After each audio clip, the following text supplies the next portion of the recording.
The signal arrived like a whisper in a storm. It was weak, broken, and full of static. It bounced off dead satellites and old ice rocks before it finally reached the listening post on the edge of the dark cloud.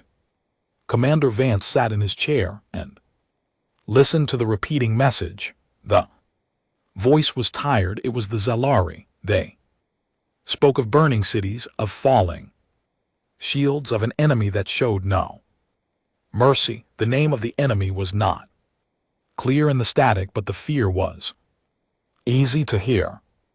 Vance did not move for a long time. His hands rested on the cold metal desk. He looked at the old stone tablet on the wall. It was cracked and worn, but the words on it were still clear. It was a promise. 300 years ago, the sky had fallen on the last human colony. Fire rained down, ships broke apart. The great powers of the galaxy had turned away, but one species had come.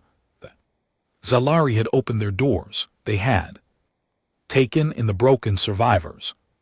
They had shared food, shelter, and hope. When the humans asked how they could ever repay such a debt, the Zalari leader had only smiled and said, "Just remember us when you are strong." Humanity had remembered. They had gone quiet. They had hidden in the deep dark, far from the bright trade routes and busy stars. They built new ships in hollow asteroids. They trained new soldiers in silent caves. They waited. They grew strong in the shadows while the galaxy forgot their name. The history books called them extinct. The enemy thought they were gone, but the ledger was never closed. A favor is not a gift. It is a debt, and humans never forget a debt. Vance stood up. He picked up his heavy coat and walked out of the listening room. The cold air of the station bit at his face. He walked down the long metal hall. The lights were dim. The floor hummed with quiet power. He reached the command center. It was a large room with a round table and a glass ceiling that showed the empty dark. Around the table sat the elders of the Hidden Fleet. They were old men and women with tired eyes and steady hands. They had spent their whole lives keeping the secret. They had watched generations grow up without ever seeing a real son. "You heard it," said an old woman named Commander Hale. Her voice was flat. "The Zalari are falling." Vance nodded. "They are burning. The signal is weak, but it is real." "If we answer," said a man with a scar across his cheek, "we show them where we are. We break 3 centuries of silence. Every pirate, every empire, every hungry warlord will know we are still here. They will come for us. We are not ready for open war." Another elder said, "Our ships are hidden. Our factories are quiet. If we move, we risk everything we have built." The room fell silent. The hum of the station felt louder. Vance looked at each face. He saw fear. He saw caution. He also saw duty. They all knew the truth. The Zalari had saved them. Without that help, there would be no Hidden Fleet. There would be no Vance. There would be no one left to argue. Vance walked to the center of the table. He placed his hands on the cold surface. "We did not hide to save ourselves forever," he said. His voice was calm but firm. "We hid to grow. We hid to prepare. They gave us time. They gave us life. Now they are asking for help. If we stay quiet, we are not survivors. We are cowards." "It is a heavy price," Hale said softly. "Yes," Vance agreed, "but it is ours to pay. We do not argue over debts. We settle them." He looked around the table. No one spoke. The weight of the choice hung in the air. Then slowly Hale nodded. The man with the scar closed his eyes and nodded. One by one the others followed. The vote was clear. The long quiet was over. Vance turned to the main screen. He pressed a button. A soft light spread. Across the room, he opened the fleet channel. His voice traveled through miles of rock and ice, down into the deep dry docks, into the training yards, into the sleeping quarters of thousands of soldiers, pilots, and engineers. "This is Commander Vance," he said. "Zalori are in danger. 300 years ago, they gave us a future. Today we give them ours. Prepare the ships, load the weapons, wake the crews. We move in 6 hours. This is not a request. This is a promise." The station came alive. Alarms did not sound. There was no panic. There was only the steady, practiced rhythm of people who had waited for this moment their whole lives. Boots hit the floor. Doors slid open. Lights turned on. The deep caves, giant engines began to warm up. The sound was low at first, like a sleeping giant taking a breath. Then it grew louder. It shook the dust from the walls. It shook the ice from the rocks. Vance walked to the observation window. He watched as the first hangar doors began to open. Outside, the stars were hidden by thick dust and gas, but soon the ships would fly out. They would leave the dark. They would jump into the light. He thought about the old stone tablet. He thought about the Zalori leader's smile. He thought about all the children who had grown up in the shadows, learning how to fight, how to build, how to wait. They were not waiting anymore. A young officer walked up to him. She held a data pad. "Fleet status is green. Commander, all ships report ready.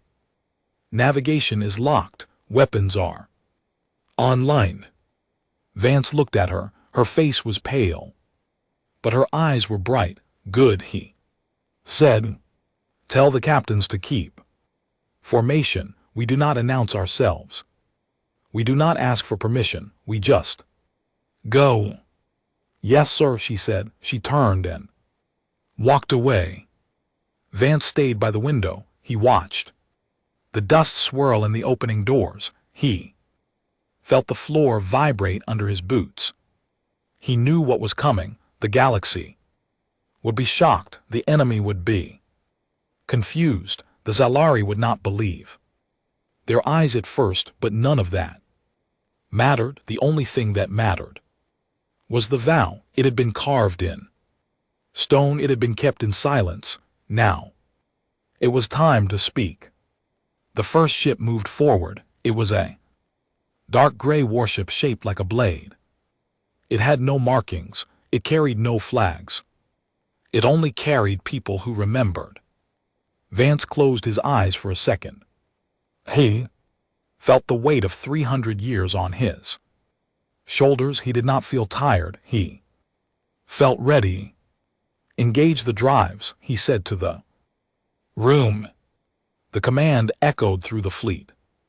Engines flared. Blue light cut through the dark. The ship slipped out of the ice clouds and into open space. They moved in perfect silence. They aligned.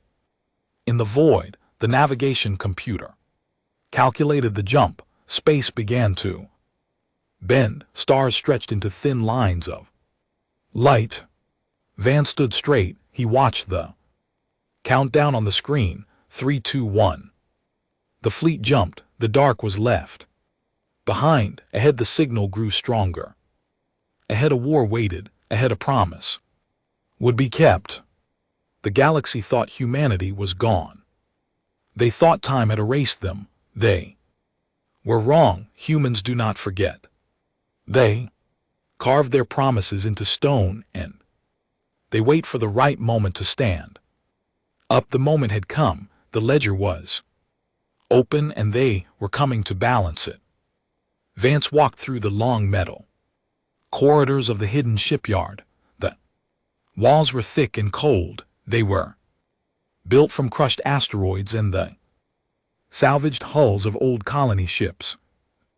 Air smelled of hot oil, burnt wire and clean ozone. Above him heavy cranes moved in slow, careful circles. They carried thick plates of armor and bundles of reinforced cable. This place had no name. It had no lights that showed on any trade map. It was a secret kept for 300 years, buried deep inside a dead star system. He stopped at a wide glass window that looked down into the main dock. Below him, a warship floated in the dark. It was not like the smooth, polished ships shown in old history files. It was rough, it was patched, every part of it had been built by human hands. They had taken broken engines from forgotten mining outposts. They had melted down old tunnel drills to make heavy rail gun barrels. They had grown computer minds from simple organic chips that learned and adapted to damage. Nothing was pretty, everything worked. The humans had not asked the galaxy for help. They had learned to build in the dark. They had turned scrap into swords. A young mechanic named Jace walked up to Vance. His hands were black with grease. His uniform had tears at the elbows and fresh stitching on the shoulders. He held a data pad with steady fingers. "Captain," he said, "the drive core on Ship 4 is stable. We ran the stress tests 3 times. It will hold under jump pressure." Vance looked at him. "You have been awake for 2 days. Sleep comes later," Jace said. "Drive is ready. That is what matters." Vance nodded. He had seen this look on many faces. It was the look of people who had never seen a bright, unfiltered sun. It was the look of people who had only known the cold rock and the quiet hum of backup generators. Yet their eyes were clear. They did not complain. They did not ask why they had to leave the safety of the caves. They just worked. They knew their duty. They had been born in the dark so the fleet could fly. A soft red light blinked on the wall panel. A low chime echoed in the hall. Vance stepped into the small comms room. Next door, the main screen showed a wide map of the outer systems. Red dots marked enemy positions. Blue dots marked the Zalari defense lines. The blue dots were fading fast. A junior analyst stood by the console. Her face was pale, but her posture was straight. "Report," Vance said. "The Krella ascendancy has broken the outer ring," she said. Her voice was steady but tight. "They are using heavy plasma burners on the Zalari cities. The atmosphere is catching fire. 3 core worlds are down to 20% shield strength. The Zalari command is broadcasting a final retreat order. If the shields fail, the glassing will be complete in less than 4 hours." Vance stared at the map. 4 hours. The distance was great. The jump would take time, but the math was simple. They had to move now, or there would be nothing left to save. He thought of the old promise. He thought of the Zalari transport ships that had once carried human children through burning space. He would not let their worlds turn to ash. "Open the fleet channel," he said. The analyst pressed a button. A green light lit up on the main board. Every captain in the hidden fleet could hear him now. Vance leaned into the microphone. His voice was calm. It carried across the empty halls and deep into the engine rooms. "This is Vance. Intel confirms the Krell attack. The Zalari are falling. We are jumping to the battle zone. Activate Black Ledger protocol." The words hung in the air. Black Ledger meant total commitment. No radio chatter, no demands, no warning shots. The fleet would arrive in silence. They would strike fast. They would not stop until the job was done. It was the final stage of their training. It was the plan. They had practiced in secret for decades. Engine spool up to maximum. Van continued. Lock navigation to the target coordinates. All weapons hot. We do not ask for permission to enter the fight. We are already there in spirit. Now we bring our ships. Move with purpose. Move as one. Out. The channel clicked shut. Through the thick glass, Vance watched the shipyards change. The slow crane stopped. Heavy plates were locked into place. Maintenance crews stepped back and gave sharp hand signals. The warships began to glow. Blue lines of light traced along their hulls. They looked like sleeping creatures waking up. Vance walked back to the command deck. The floor vibrated under his boots. It was a deep, steady thrum. The drive cores were waking up. Technicians ran along the metal catwalks, checking seals, watching gauges, wiping sweat from their foreheads. There was no shouting. There was only the sound of heavy boots, the click of switches, and the low growl of power building in the belly of each ship. A senior pilot named Rail approached him. She wore a simple gray flight suit. A small patch on her shoulder showed a broken chain. That was the symbol of their people, free but responsible. "Captain," she said, "the jump window is open. The dark space between here and the Zalori front is clear of debris. We can make the drop in 90 minutes. "Good," Vance said. "Keep the formation tight. We arrive as a single fist, not scattered fingers." Rail smiled. It was a small thing, but it carried weight. "We are ready." Vance watched her walk away. He turned back to the main screen. The red dots on the map were spreading. The blue dots were almost gone. He knew what would happen when they arrived. The Krell would be surprised. They had grown used to easy victories. They had grown lazy. They thought the galaxy belonged only to the loud and the strong. They had forgotten that strength could hide. Strength could wait. Strength could remember. He placed his hand on the cold console. He felt the pulse of the ship. It matched the beat of his own heart. He thought of the thousands of people behind him. Mechanics, pilots, gunners, medics, cooks, engineers. All of them had lived in the quiet. All of them had trained for this one moment in dark simulation rooms. They were not heroes. In their own minds, they were just people keeping a promise.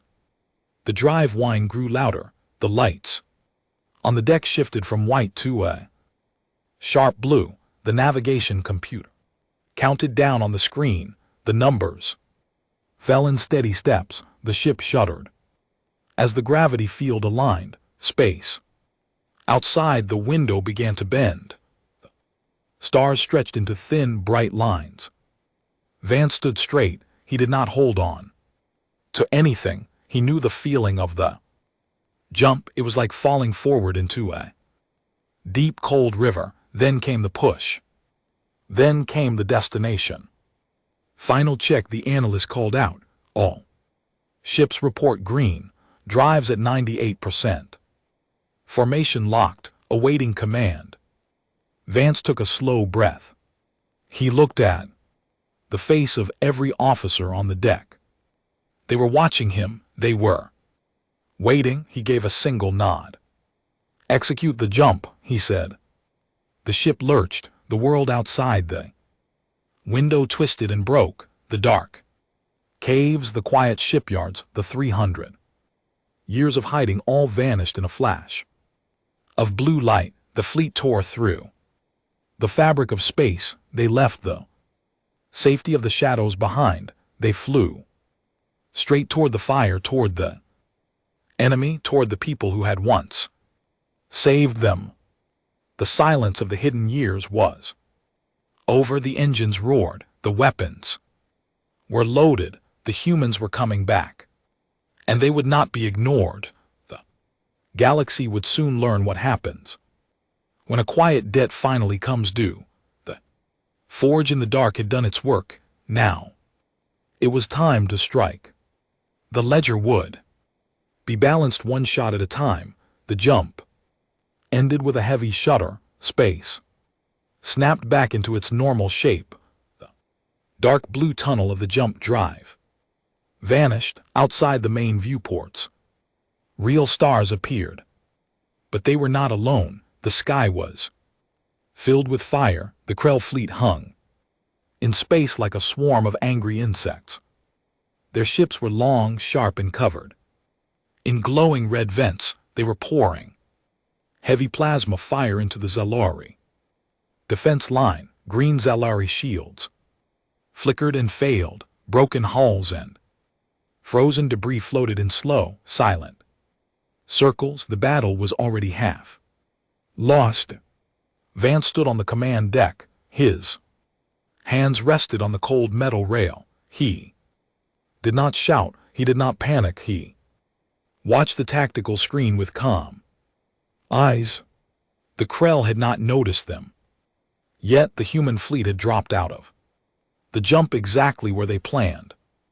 They were behind the enemy supply lines. They were behind the fuel depots. They were behind the command relay ships. They were ghosts in the enemy blind spot. Hold position, Vance said. His voice was low and steady. Let them commit. The bridge crew worked in quiet focus.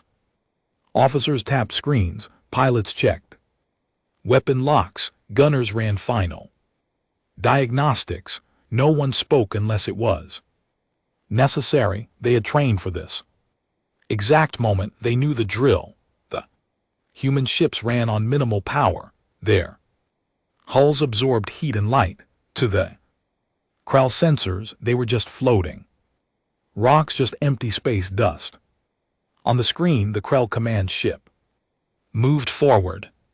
It was a massive dreadnought, thick with armor and heavy turrets. It fired a wide beam of white energy. The beam hit a Zalari cruiser.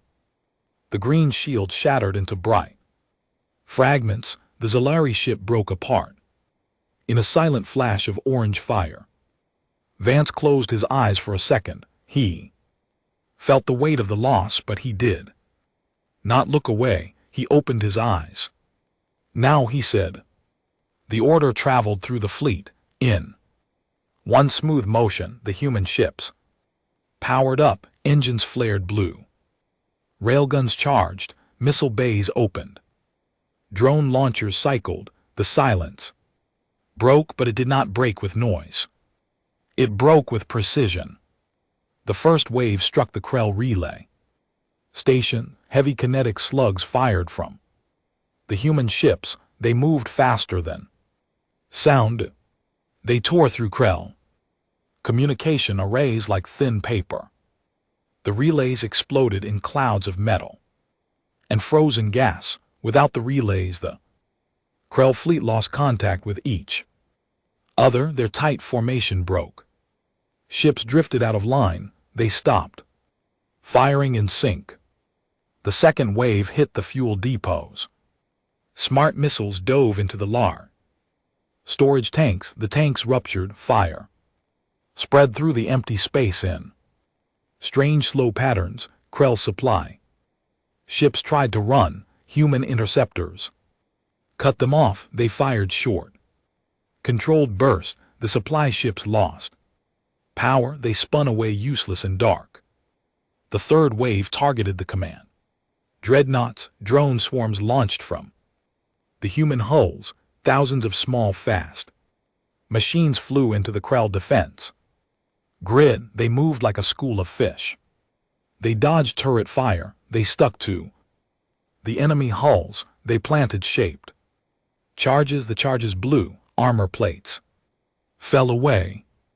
Internal systems failed. Lights went out. On the Krell ships, Vance watched it all on the main screen. The Krell were strong, they had heavy armor, they had big guns, but they were slow. They expected a straight fight. They expected an enemy to line up and trade shots in a neat row. Humans did not fight like that. Humans fought like water. They found the cracks. They flowed around the strong points. They hit the weak spots until the whole structure collapsed. Enemy command is scrambling, the tactical officer said. They are trying to reform their line, but their relays are gone. They cannot coordinate their fire. Good, Vance said. Keep pressure on the center. Do not let them recover. On the other side of the battlefield, the Zelari survivors watched in shock. Their shields had been failing. Their ships were running out of power. They had accepted death. Then the Krell ships behind them started exploding. Supply lines vanished. Command relays went dark. The pressure on their front line dropped. Zelari admiral stared at their sensors. They saw new ships appear on the edge of the battle. They were dark. They were fast. They had no flags, no known markings. A Zelari admiral opened a wide channel. Her voice was tired but sharp. Unidentified vessels, state your origin, identify your command structure. This is a restricted war zone. Vance pressed a button on his console. He opened a tight beam channel. It went only to the Zelari command. It was secure. It was clear. He did not use a code. He did not use a voice mask. He used his own voice. This is Captain Elias Vance of the Terran Remnant Fleet, he said. We are not here to take territory. We are not here to ask for alliance. 300 years ago, your people pulled our ancestors from the fire. You kept our children breathing when the sky fell. You asked for nothing in return. We are here to return the favor. Silence filled the Zelari channel. Then a soft sound, a breath, a whisper. Humans, the admiral said, you survived. We waited, Vance replied. Now we fight. Align your remaining ships to Grid 7. We will cover your flank. Do not waste your ammunition. Let us handle the heavy targets.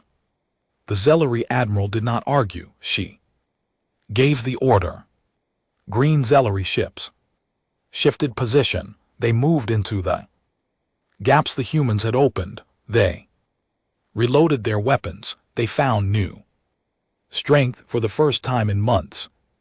They were not just surviving, they were holding the line. Vance turned back to the battle. The Krell were finally reacting. Their remaining dreadnoughts turned toward the human fleet. Heavy turrets swiveled. Plasma cannons charged. They fired. Bright beams of energy cut through the dark. Human ships moved. They did not stand still. They rolled. They dipped. They used floating debris as cover. Their point defense guns fired in steady streams. They knocked incoming missiles out of the sky. They took minor hits. Armor scorched. Shields flickered, but no ship broke. The crews stayed calm. They adjusted. They adapted. They kept firing. Captain, enemy fleet is attempting a counterattack, the tactical officer said. They are pushing forward with their reserves. Let them, Vance said. They are overextended. Their command structure is broken. Their supply is gone. They are fighting on instinct. Instinct is not enough. He tapped a command into the console. Deploy the electronic warfare suite. Jam their targeting sensors. Feed false data into their navigation computers. The order went out. Human ships emitted a wave of silent signals. The signals washed over the Krell fleet. Krell targeting screens filled with static. Their navigation computers showed ghost. Ships, their gunners aimed at empty. Space, their ships fired at shadows. Krell formation turned into chaos. Ships collided. Friendly fire lit up the dark. The heavy dreadnoughts drifted without direction.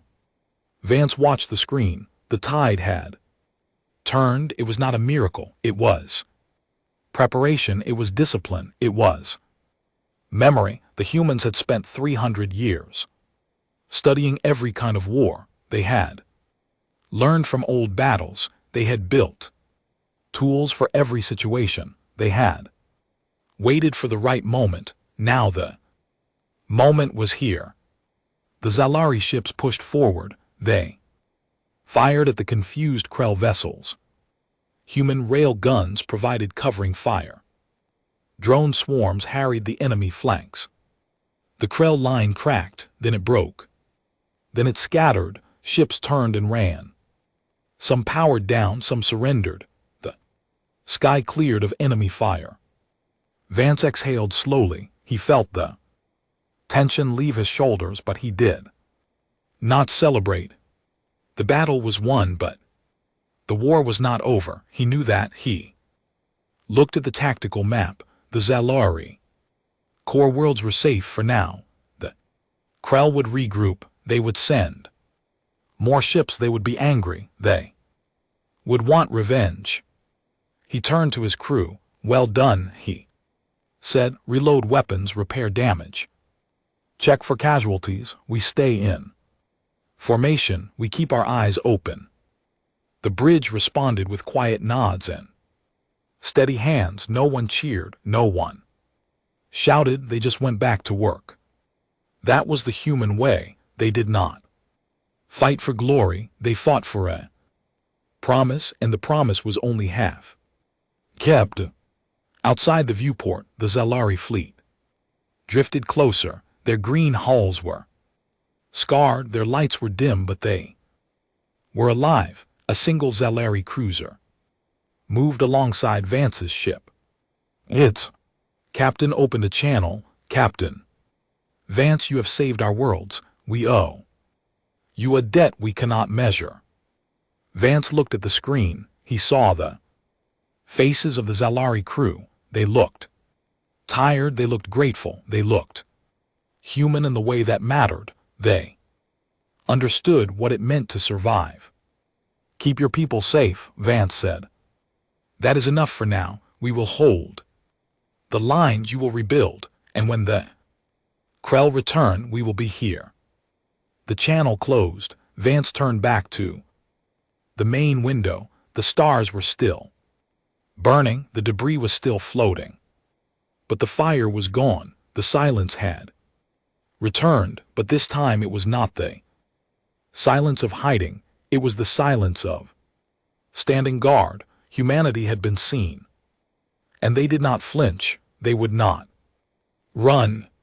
The ledger was open, and they would stay until it was closed. The calm did last. The Krell were not a species that ran from a fight.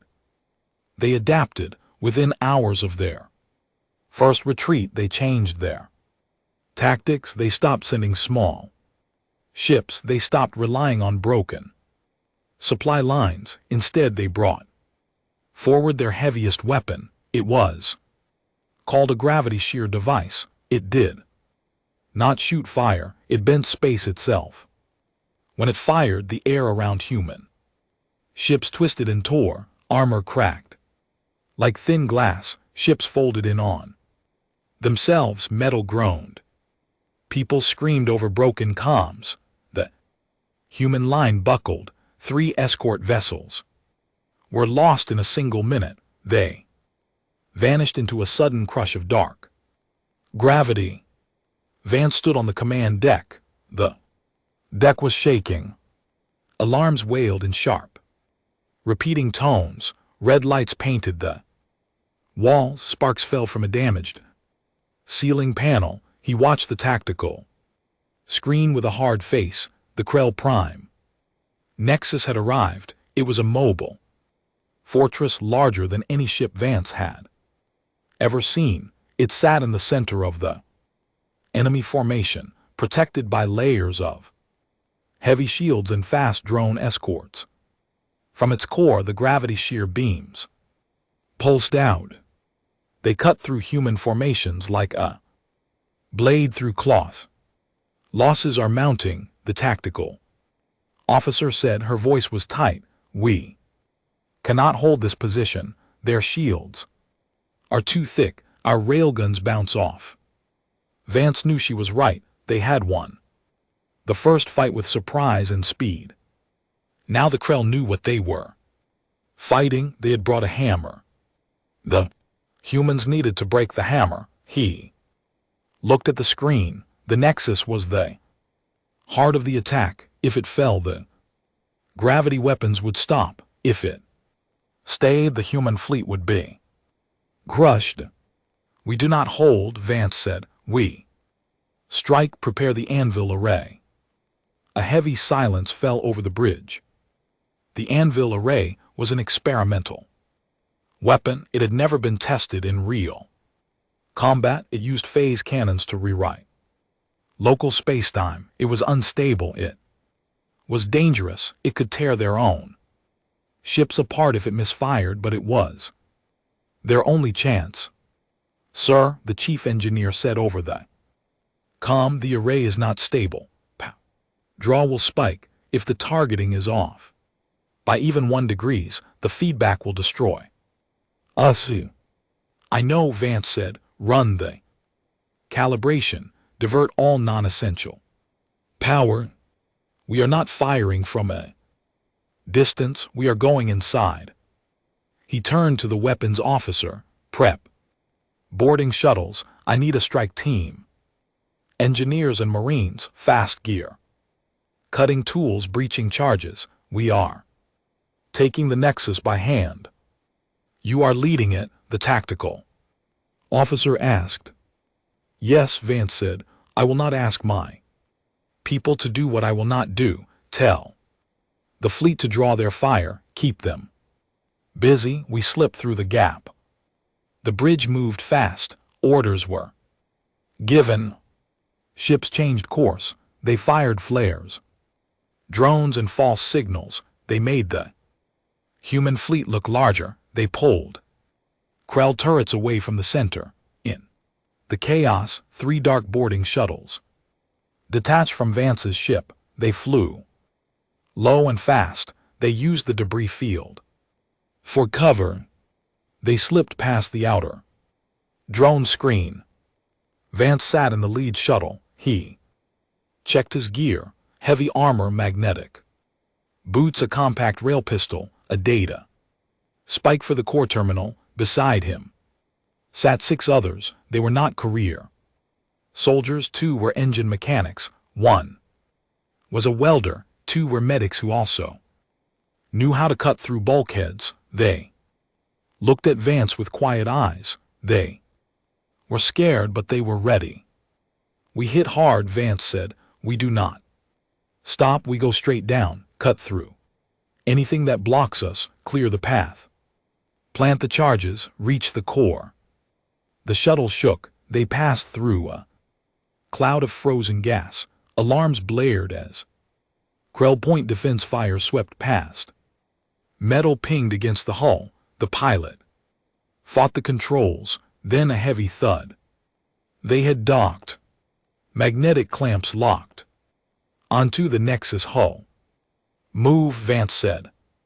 The hatch blew open. Vacuum hissed. They stepped into a dark metal corridor. Red emergency lights flashed. The air was cold and thick. Heavy boots rang on the floor. Krell guards appeared at the far end. They were tall, armored in black plates, carrying plasma rifles. They fired. Bright bolts hit the walls. Vance raised his pistol. He fired short bursts. The Krell armor sparked. They fell. The humans pushed forward. They did not hesitate. They moved like a single unit. 1 man dropped a smoke canister. Another laid down, covering fire. Mechanic used a cutting torch to slice. Through a sealed door, sparks flew. Metal glowed orange, the door fell. Inward. They pushed deeper, the nexus shuddered.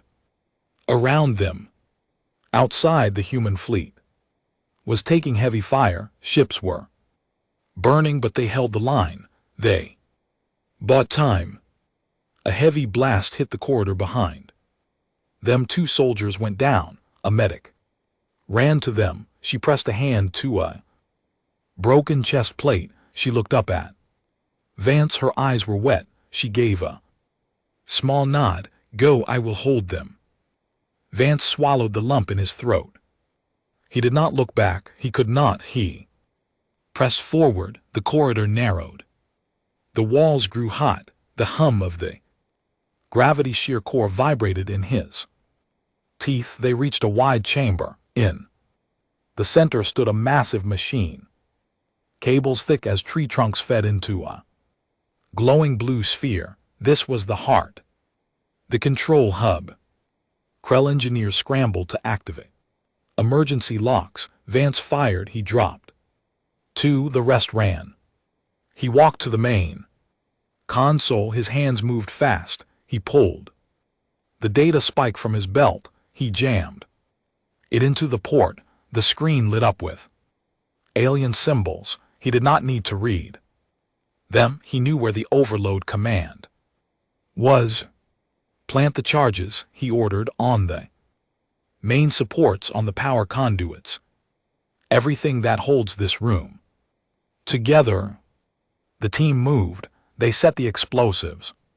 With quick, practiced hands, the welder checked the seals. The mechanic ran the detonator line. Vance stood by the sphere. He felt the heat on his face. He reached into his pocket. He pulled out a small metal tag. It belonged to a pilot who had died in the first jump. It was scratched and worn. Vance placed it on the console. A promise kept, a debt paid. Charges set. The welder called out. We need to move. The feedback will kill anyone in this room. Go, Vance said. I have to lock the sequence manually. The remote signal will not penetrate the core shielding. Captain, the mechanic started. Go, Vance repeated. That is an order. Run. They looked at him. They saw the set of his jaw. They saw the metal tag on the console. They turned and ran. Heavy boots echoed down the hall. The hatch sealed behind them. Vance stood alone. The blue sphere pulsed. The gravity hum grew louder. He typed the final command into the console. The anvil array locked on.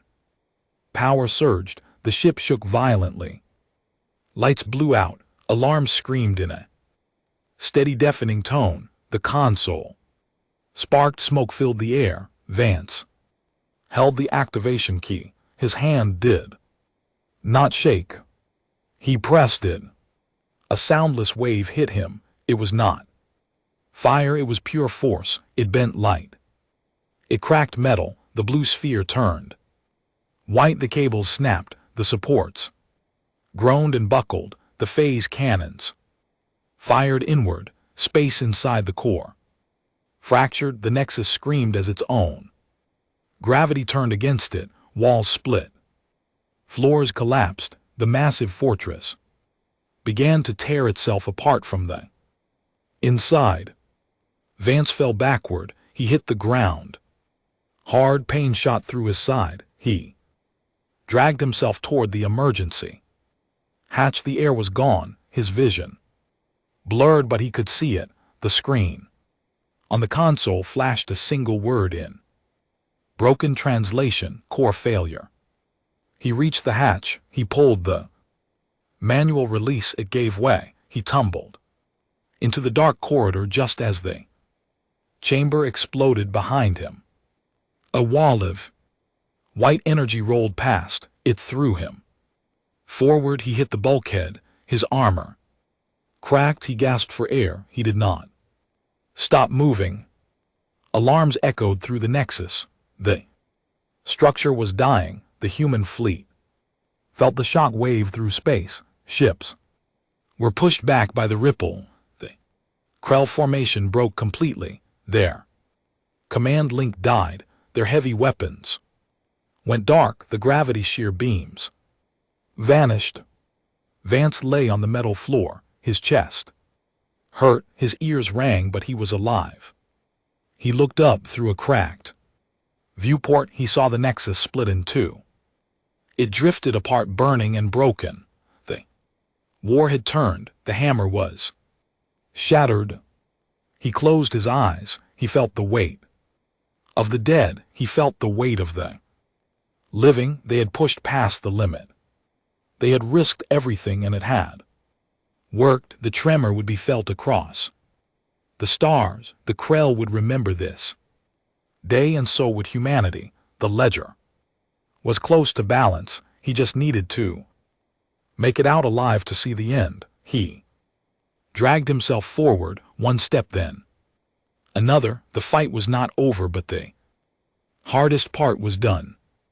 Guns fell silent. The sky over the Zalari core world was clear for the first time in months. Vance stood on the observation deck of the medical station. His side was wrapped in thick white bandages. His ribs ached with every breath, but he did not mind the pain. He looked out the wide glass window. Below him the planet was green again. Smoke had cleared, fires were put out. Zalari repair ships moved through the upper atmosphere like slow birds. They carried water, seed pods, and medical supplies. The war was over. The Krell ascendancy had broken into pieces. Without their central command, their warlords turned on each other. Their empire crumbled. From the inside, the heavy ships that once blocked the stars were now floating, scrap or drifting in distant lanes. Vance took a slow breath. He felt the weight of the past months lift from his shoulders, but he did not relax. He knew peace was not the same as safety. It was just a new kind of work. He turned from the window and walked to the meeting room at the end of the hall. The doors opened quietly. Inside, the Zalari High Council waited. They wore clean robes. Their faces were tired but calm. They stood when Vance entered. They did not bow. They simply offered a place at the table. Commander Vance, the head of the council, said, "You saved our worlds. You broke the Krell. We have no words that fit the size of our thanks. We offer you full alliance. We offer you seats on the ruling council. We offer you trade routes, shipyards, and open borders. The galaxy needs to know you are here. Let us build something new together." Vance sat down. He placed his hands on the table. He looked at each council member. He saw hope in their eyes. He saw fear too. They wanted to bind humanity to them. They wanted to make sure the humans would never leave again. Vance understood the offer. It was generous. It was also a chain. "We are grateful," Vance said. His voice was soft but clear. "But we will not take seats on your council. We will not claim open borders or ruling power. We are not here to rule. We are not here to replace one empire with another. We are here to remember. 300 years ago you gave us shelter. You asked for nothing. Today we give you safety. We ask for nothing. That is how we work. We keep promises. We do not collect debts forever." The council members looked at each other. One of them smiled. It was a slow, quiet smile. "You are a strange people," the council head said. "Other species would take the power. They would write their names in the history books. You fight a war and walk away. We will not walk away from our friends," Vance said, "but we will not become governors. Keep your council Keep your borders, keep your peace. If you need help, call us, we will answer. That is enough. The meeting ended without signatures or treaties. There were only handshakes. Firm, honest. Vance left the room and walked to the communications bay. He had one more duty. To finish, he sat at the main console. He opened the wideband channel. It reached every hidden outpost, every deep space dock, every quiet human colony. Scattered across the dark, he pressed the record button. He did not use a script, he spoke from memory. This is Commander Vance, he said. War is over. The Krell threat is broken. The Zalari worlds are safe. The favor is paid. I want every human outpost to hear this. We did not come back for glory. We did not come back to conquer. We came back because we said we would. The ledger is balanced. You are free to return to your work. Keep building. Keep training. Keep the lights on in the dark. But know this, the door stays open. If any friend calls, we will answer. If any promise is made, we will keep it. That is who we are. Vance out. He ended the transmission. The console lights dimmed. He sat back in the chair. He closed his eyes. He thought about the long years in the caves. He thought about the cold metal halls. He thought about the faces of the people who had died in the dark so others could see the light. He thought about the mechanic with the grease on his hands, the pilot with the broken chain patch, the medic who stayed behind. They were not legends. They were just people who kept their word. That was the human way. They did not need statues. They did not need songs. They needed to know they had done the right thing. A soft knock came at the door. Vance opened his eyes. A young officer stepped inside. Her name was Lyra. She had flown on one of the boarding shuttles. She carried a data chip in her hand. Her uniform was clean. Her posture was straight. Commander, she said, the fleet is ready for the next phase. Supply runs are organized. Diplomatic couriers are waiting. The new generation is ready to take the helm. Vance stood up. He felt a little lighter. He walked to her. He took the data chip. He handed it back to her. You keep it, he said. The helm is yours now. I am stepping down. Lyra looked surprised. But sir, you let us through the jump. You broke the nexus. You saved the line. Vance shook his head. I kept my promise. That is all. The war is done. My time in command is over. It is your turn to build the peace. Teach them how to fight, but teach them why we fight. Remind them that strength is not about taking. It is about giving back. It is about remembering. Lyra nodded slowly. She understood. We will remember, she said. Vance walked out of the room. He took the long corridor to the observation deck one last time. He stood by the glass. He watched the human fleet move into formation. They did not look like conquerors. They looked like workers, like builders, like guardians. Some ships turned toward trade lanes. Some moved to patrol quiet sectors. Some stayed near Zalari space just in case. They did not fly under flags of conquest. They flew under the quiet weight of duty. The galaxy would talk about the battle. For a long time, they would argue about the railguns, the drone swarms, the phase cannons. They would try to copy the tactics. They would try to guess the secrets, but they would miss the point. The humans did not win because they had better metal. They won because they had better memory. They won because they treated a 300-year-old promise like a living thing. They won because they understood that gratitude is not a weakness, it is a compass. It points you home. It points you to the right thing to do. Vance turned away from the window. He walked toward the exit. His steps were slow but steady. He was tired. He was ready to rest. He knew the work would continue without him. It always does. The young would take the watches. The old would tell the stories. The ledger would stay open for new favors, new debts, new promises, and that was fine.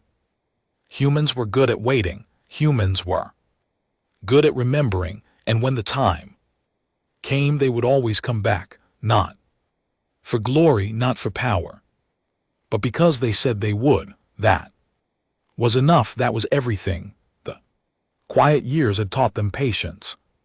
The war had tested their strength. Now the peace would prove their character. And Vance knew without a single doubt that they would pass that test too. He walked out of the room. The lights dimmed behind him. The stars burned on. The promise was kept and the story continued.